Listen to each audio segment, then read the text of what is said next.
नमस्कार। हमारी इस खास पेशकश में आप सभी का स्वागत है। वो जन्नत निशा, वो वादियाँ, वो सादगी, वो शाम सहर, वो हसीन चिनार, जन्नत निगार, उसके माजी में छुपे हैं कई सवाल। वो बेमिसाल है, जी हाँ, वो कश्मीर है, जो न सिर्फ कुदरत की खूबसूरती से लबरेज है, बल्कि वहाँ की रस्मों रिवाज, तहजीबें और रिवायतें भी काबिल तारीफ हैं। शायर उसे हिंदुस्तान का कोहिनूर कहते हैं, दुनिया उसे कश्मीर कहकर पुकारती है। वहाँ की पाकीज़गी और रस्मों रिवाज से हर हफ्ते हम आपको रूबरू करवाएंगे। तो पेश है हमारी खास पेशकश, कश्मीर कॉलिंग।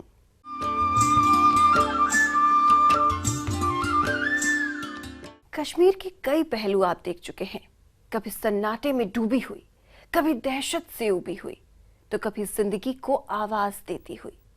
लेकिन हम आपको दिखाते हैं कश्मीर के वो पहलू जहां जिंदगी वक्त की रफ्तार से आगे निकल जाने के लिए बेताब है। बेताबी का आलम देखिए कि कश्मीर की पाकीज़गी को महसूस करने वालों की तादाद में हर लम्हा इजाफा हो रहा है। ये जन्नत का मंजर है, ये कश्मीर है। यहां सदियों से पहाड़ ऐसे ही ध्यान लगाए बैठे हैं। यहां की घाटी में झरनों का संगीत है। ये वो वादी है जहां के हरे आंचल में हर तरफ फूल खिले दिखते हैं। यहां बाहें फैलाए बागान कहीं भी मिल जाएंगे। ये वो जगह है जहां परिंदे संगीत के सुर सुनाते हैं। और यही वो जगह है जहां खड़े चिनार पहरेदारी करते मिलते हैं। यहां की गलियों में संतूर के सुर गूंजते हैं, तो वहीं शहर के बीचों बीच मौजूद ये लहरें यहां बसने वाले हर किसी की जिंदगी को छूती हैं।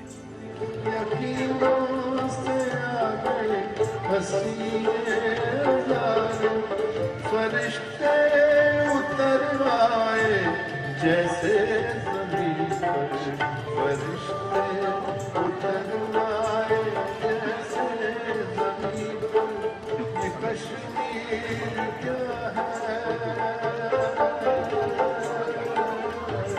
इतना खूबसूरत नजारा हो तो भला यहां की सैर करना कौन नहीं चाहेगा।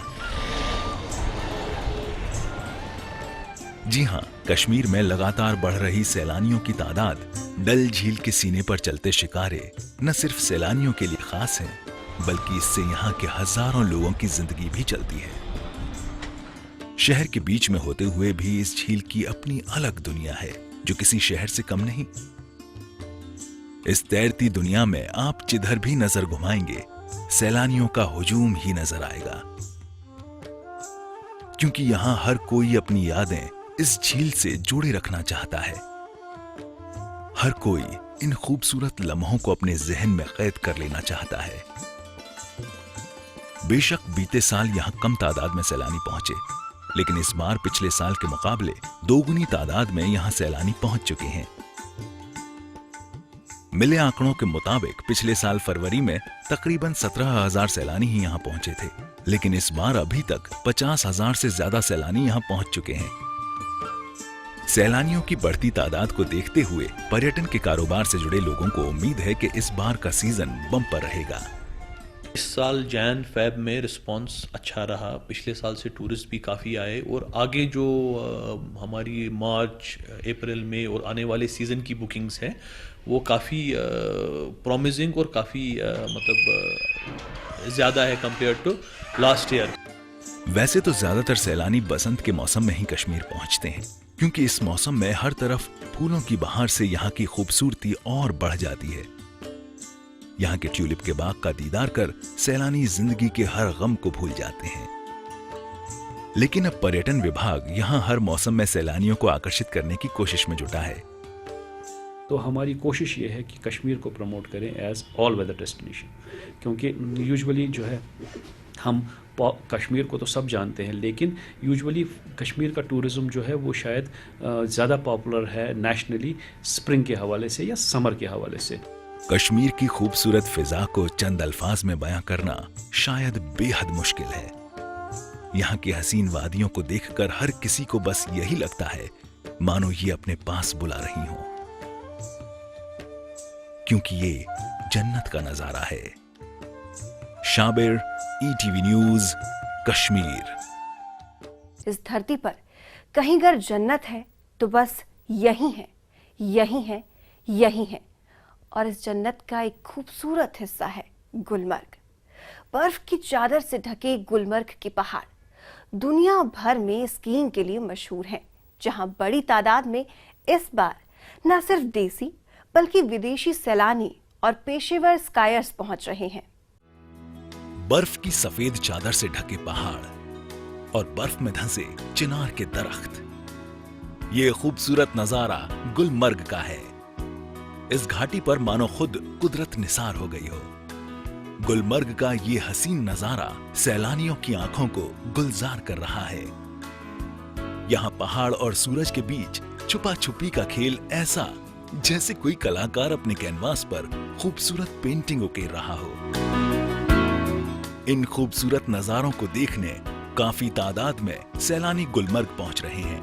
यहाँ दूर दूर तक फैले बर्फ में कहीं सैलानी स्कीइंग का लुत्फ उठा रहे हैं तो कहीं सैलानी स्नो बाइक चलाकर इस एडवेंचर स्पोर्ट्स का मजा ले रहे हैं।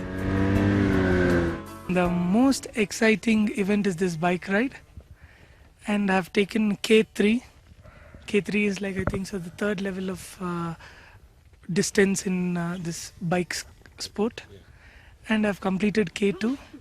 It seems to be fantastic and I'm having a great time. I've been in Europe last year and I don't see much difference when compared to Europe and India Gulmarg. It's a very interesting event.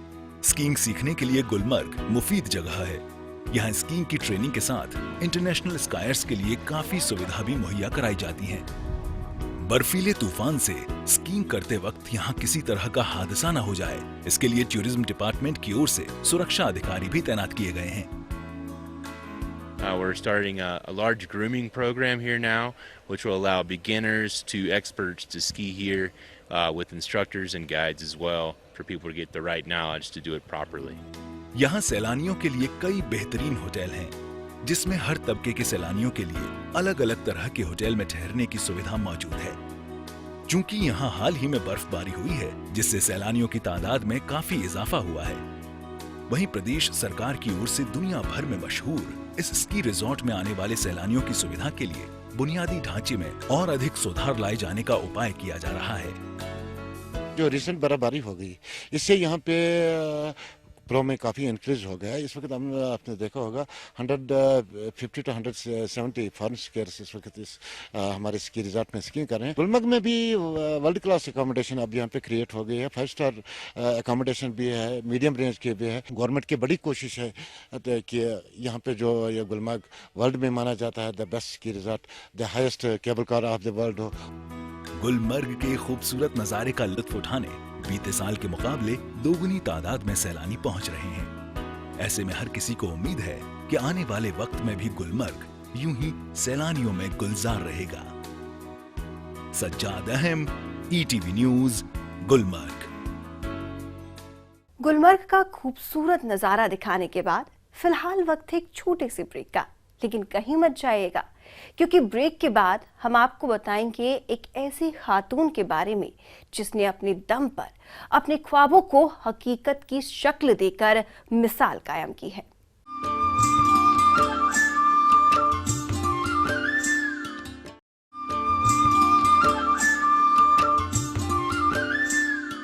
Kashmir में जहां अक्सर तालीम हासिल कर चुके नौजवान सरकारी नौकरियों की तलाश में भटकते फिरते हैं, वहीं एक खातून ने अपने दम पर न सिर्फ अपने ख्वाबों को हकीकत की शक्ल दी है, बल्कि दूसरे नौजवानों के लिए भी नई राह दिखी है। कौन है वो खातून, आप भी देखिए। दुकान में ग्राहकों को खूबसूरत ड्रेस दिखा रही ये श्रीनगर की रहने वाली शादिया मुफ्ती हैं। महज 23 साल की इस खातून ने अपने ख्वाबों को हकीकत की शक्ल देकर एक मिसाल कायम की है। शादिया ने ड्रेस डिजाइनिंग के कारोबार में कामयाबी हासिल की है। भले ही हैंगर्स द क्लोजेट नाम का इनका ये ड्रेस यूनिट आपको आपको छोटा लग रहा हो, लेकिन शादिया की ये बड़ी कामयाबी है, क्योंकि बचपन से ही रंग और डिजाइन में दिलचस्पी रखने वाली शादिया ने जब ड्रेस डिजाइनिंग का कारोबार करने का फैसला लिया तो इन्हें काफी मुश्किलों का सामना करना पड़ा। शुरुआत में तो इनके पिता को भी ये यकीन नहीं था कि इतनी कम उम्र में शादिया इस कारोबार में कुछ कर पाएगी, लेकिन शादिया ने अपनी लगन और मेहनत से महज 2 साल के छोटे वक्त में ये साबित कर दिखाया कि वो न सिर्फ अच्छी कारोबारी हैं, बल्कि बेहतरीन डिजाइनर भी हैं।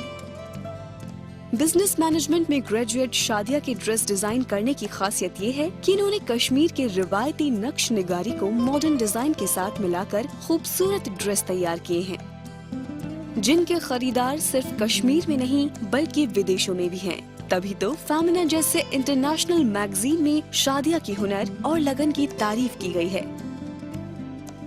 मैं लोगों को अच्छे अच्छे कपड़े पहनाना चाहती थी, और अगर आप देखेंगे श्रीनगर में, कश्मीर में, यहाँ ज़्यादा लड़कों के लिए ब्रांड्स हैं, तो मैं अब चाहती थी कि कश्मीर में मैं अपना खुद का एक ब्रांड बनाऊँ, लोग उसको पहने और पसंद करें। मैं ऐसा भी करती हूँ कि जो मॉडर्नाइजेशन है वो दिमाग में रख के, कश्मीर के ट्रेडिशनल को भी दिमाग में रख के मैं फेरेंस वगैरह बनाती हूँ या कुर्तीज़ वगैरह बनाती हूँ। मैं जो कश्मीर का जो अपना एक तिला वर्क है या जरी वर्क है, वो कहीं ना कहीं वो एक्सटेंड हो रहा है, मैं उसको दिमाग में रख के, आरी कढ़ाई को रख के अपना जो मिक्स मैच करती हूँ। शादिया अपने रंगीन ड्रेस की तरह ही जिंदगी से भरपूर है। ग्राहकों के साथ एक माहिर कारोबारी की तरह पेश आने वाली शादिया नौजवान नस्ल के मुस्तकबिल को लेकर फिक्रमंद है। इनका मानना है कि कश्मीर के नौजवान लड़के लड़कियां इन्हीं की तरह अपने ख्वाबों को हकीकत में बदलने का हुनर रखते हैं। शर्त बस ये है कि वो हिम्मत से काम लें। और जो हम कश्मीरी लोग हैं कि हमारे पास बहुत ज़्यादा पैशन है, लेकिन हमको एक बूस्ट नहीं मिलता है कुछ करने के लिए। हम लोग सब लड़कियां और लड़के सारे गवर्नमेंट जॉब को ही लेके पीछे पड़े होते हैं कि हमें वही करना है, लेकिन जो एक इंडिपेंडेंट होने की वो एक अलग ही होती है आधे दिन अगर आपको जो जॉब से मिलेगी। और ऐसा भी होता है आप जब जॉब कर रहे हो तो आप सिर्फ एक ही चीज़ के एक लिंक्ड हो जाते हो एक जॉब में, आप वो मल्टीटास्किंग नहीं कर पाते हो। जो आपके पास टैलेंट होता है वो कहीं ना कहीं ज़्यादा आप नहीं दे पाते हो अपने। कुछ वक्त पहले जब शादिया ने एक सरकारी प्रोग्राम में अपने मंसूबों और ख्यालात का इजहार किया तो रियासत के आला हुक्काम भी इनके ख्यालात से काफी मुतासिर हुए। फिलहाल शादिया न सिर्फ अपने कारोबार को फैलाकर ज्यादा से ज्यादा लड़कियों को रोजगार दिलाना चाहती है, बल्कि वो दूर दराज के इलाकों में रहने वाली लड़कियों को ट्रेनिंग देकर उन्हें हुनरमंद बनाने का इरादा भी रखती है। श्रीनगर की लड़कियां हैं, उनको एक रोज़गार दूं। मेरे यहाँ अगर आप देखेंगे मेरे यहाँ मेरी 2 लड़कियां मेरे लिए काम करती हैं, और बाकी मेरे जो एम्ब्रॉयडरी जो है उनके लिए भी मैंने लड़कियों को ही चुना है। दो उनको थोड़ा वो एक्सपोजर नहीं है, पर मैं चाहती हूँ जितना हो सके मैं लड़कियों को रोज़गार दूं। महंगाई के इस दौर में वाजिब कीमतों पर बेहतरीन ड्रेस मुहैया करना ही शादिया का मकसद है, ताकि हर किसी के अरमानों में रंग भरा जा सके। ब्यूरो रिपोर्ट के साथ शब्बीर अहमद, ETV न्यूज, श्रीनगर। कश्मीर की रिवायत रही है हिंदू और मुसलमानों का एक साथ मिलजुल कर रहना। बेशक अब वक्त बदल गया है, लेकिन आज भी दरगाह में दुआएं करने जायरीन और मंदिर में पूजा करने श्रद्धालु एक साथ एक ही जगह पहुंचते हैं, किसी परिंदे की तरह, जहां मजहब से नफरत नहीं, सिर्फ इंसानियत से मोहब्बत है। मोहब्बत की ये मिसाल वहां सदियों से चली आ रही है, लेकिन कुछ दर्द भी हैं जो अल्फाज की शक्ल में सामने आ जाते हैं। चिनार के ये पेड़ कौमी एकता का संदेश दे रहे हैं। इसकी कुछ शाखें दरगाह तक फैली हुई हैं, तो कुछ शाखें मंदिर तक फैली हुई हैं। जी हां, ये कश्मीर के गांदरबल जिले का तुलमुल्ला गांव का नजारा है, जहां एक तरफ हजरत मीर बाबा साहब हैदर की दरगाह है, तो पास में ही मौजूद है माता खीर भवानी का मंदिर, जहां मजहबी रवादारी की ये मिसाल आज भी जिंदा है। मुस्लिम और पंडित बिरादरी के लोग सदियों से मिलकर निहायत ही मोहब्बत के साथ यहां रहते आ रहे हैं, लेकिन बीते वक्त के साथ कुछ दर्द भरी यादें भी हैं। हिंदू और मुसलमान इस तरह से आपस में रहते थे कि अगर कहीं वो 2 आदमी बैठे हैं, एक हिंदू और मुसलमान हो, बाहर का कोई आदमी आता है तो देखता है कि वो इस तरह से आपस में घुल मिल गए हैं, वो फ़र्क नहीं कर सकता है कौन हिंदू है और कौन मुसलमान है। एक दूसरे की वो बहुत इज्जत अफजाई और प्यार करते थे। दुलमुल्ला गांव में दोनों तबके के लोग हर त्योहार और हर मेले को मिलजुल कर रिवायती अंदाज में मनाते हैं। यहाँ पर मीर बाबा हैदर साहब की दरगाह और खीर भवानी के मंदिर में हर साल लगने वाले मेले में आपसी भाईचारे की उम्दा मिसाल देखने को मिलती है। जहां मुस्लिम लोग त्योहार के वक्त इंतजामात करने में पंडितों की खूब मदद करते हैं, तो वहीं हजरत मीर बाबा हैदर साहब की दरगाह में दोनों समुदाय के लोग निहायत ही एहतराम के साथ हाजिरी देते हैं और आपस में मिलकर खुशियां बांटते हैं। आज भी मुझे लगता है जब इनका वो बड़ा दिन होता है, जेठ अष्टमी के नाम से जिस त्यौहार को ये पुकारते हैं, उस रोज़ ये आते हैं तो यकीन कीजिए कि यहाँ का हर मुसलमान बहुत बेताबी के साथ बस स्टैंड में रहता है ताकि हमारे गाँव के पंडित यहाँ कब आए।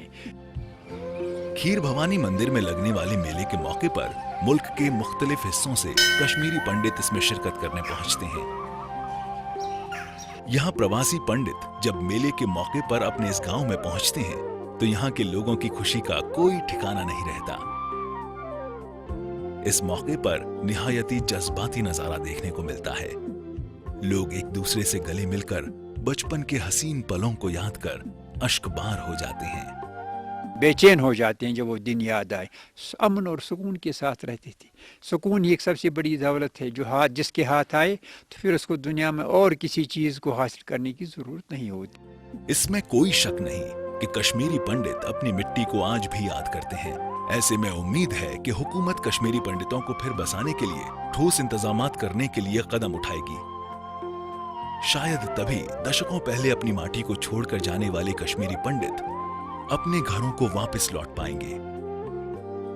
तब कश्मीरियत का वो ख्वाब हकीकत में तब्दील होगा जिसकी कश्मीरियों ने हमेशा हिमायत की है। Javed Bhatt, ETV news, Ganderbal. दो मजहबों के बीच आपसी मोहब्बत की खूबसूरत रिवायत देखने के बाद फिलहाल वक्त एक छोटे से ब्रेक का, लेकिन आप कहीं मत जाइएगा क्योंकि ब्रेक के बाद हम आपको दिखाएंगे कि आखिर क्यों दुनिया भर में मशहूर कश्मीरी शॉल का कारोबार खतरे में है।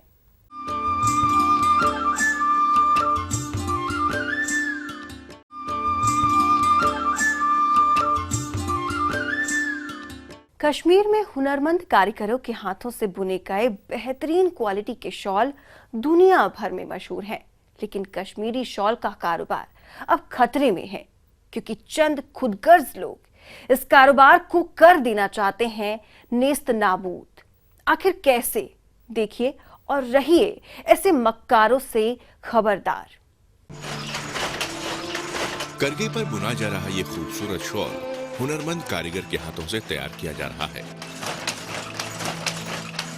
ये वही कश्मीरी शॉल है जिसकी बेहतरीन क्वालिटी और खूबसूरती की वजह से ये दुनिया भर में मशहूर है। अलग अलग रंग के धागे से बुनकर कारीगर तैयार करते हैं ये शॉल। इसे बनाने के लिए पहले कारीगर पावर लूम और हैंडलूम का इस्तेमाल कर शॉल के कपड़े तैयार करते हैं। इसके बाद इसमें कई तरह के डिजाइन बनाते हैं।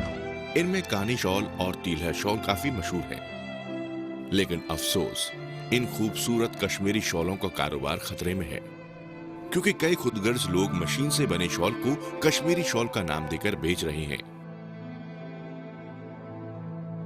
ये शॉल की जो ख़रीद फ़रोख्त कम हुई है, इसके बहुत सारे वजूहात हो सकते हैं, लेकिन अगर हम जड़ पे जाएंगे, इसके रूट पे जाएंगे कि असली वजह क्या है। जहाँ पर भी शॉल बेचा जाता है कश्मीर के नाम पे बेचा।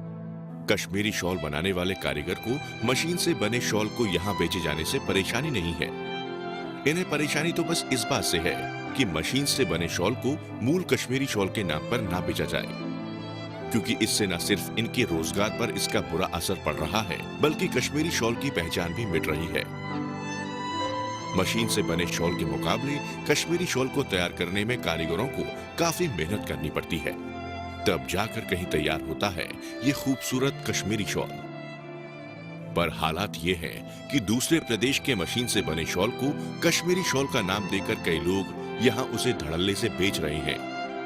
ऐसे में जरूरत है प्रदेश सरकार की ओर से कदम उठाने की, जिससे न सिर्फ कारीगरों का रोजगार बना रहेगा बल्कि कश्मीरी शॉल की पहचान भी बनी रहेगी।